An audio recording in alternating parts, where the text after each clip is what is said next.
আগামীকাল বাংলাদেশ বনাম পাকিস্তান সাফ অনূর্ধ্ব-20 ম্যাচ দেখুন সময়সূচি আর যেভাবে ম্যাচটি লাইভ উপভোগ করবেন। সাফ অনূর্ধ্ব-20 বাংলাদেশ এবং পাকিস্তানের মধ্যে তেমন কোনো ম্যাচ না থাকায় সম্প্রতি ফর্ম বিবেচনায় বাংলাদেশ এগিয়ে আছে পাকিস্তানের থেকে। আজকের ভিডিওতে আমরা আলোচনা করব বাংলাদেশ এবং পাকিস্তানের সম্প্রতি ফর্ম বিবেচনায় কারা বেশি এগিয়ে আছে এবং এই ম্যাচটি আপনারা কিভাবে লাইভ উপভোগ করবেন। তো যাই হোক, চলুন ভিডিওটা শুরু করা যাক। চলুন প্রথমে আমরা দেখে নেই বাংলাদেশ নাকি পাকিস্তান কারা বেশি এগিয়ে আছে। সম্প্রতি ফর্ম বিবেচনায় বাংলাদেশ ও পাকিস্তানের মধ্যকার ম্যাচ খুব কম হয়েছে। বয়সভিত্তিক খেলায় পাকিস্তান অংশগ্রহণ না করায় তাদের মধ্যকার ম্যাচ খুবই সীমিত। তবে বাংলাদেশ অধিকাংশ ক্ষেত্রেই এগিয়ে। ফিফা নিষেধাজ্ঞার কারণে বয়সভিত্তিক খেলা থেকে পাকিস্তান অনেক বেশি দূরে।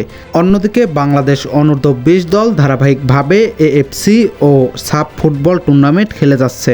সম্প্রতি ফর্ম বিবেচনায় বাংলাদেশ অনেক বেশি এগিয়ে আছে পাকিস্তানের থেকে। 2024 সালে সাফ অনূর্ধ্ব-20 টুর্নামেন্টে বাংলাদেশ ডিফেন্ডিং চ্যাম্পিয়ন হয়। ফাইনালে নেপালকে 4-1 গোলে ব্যবধানে হারিয়ে ট্রফি জিতে বাংলাদেশ। সেমিফাইনালে শক্তিশালী ভারতকে ট্রাইব্রেকারে হারিয়ে লাল সবুজের প্রতিনিধিরা এই ফাইনালে উঠেছিল।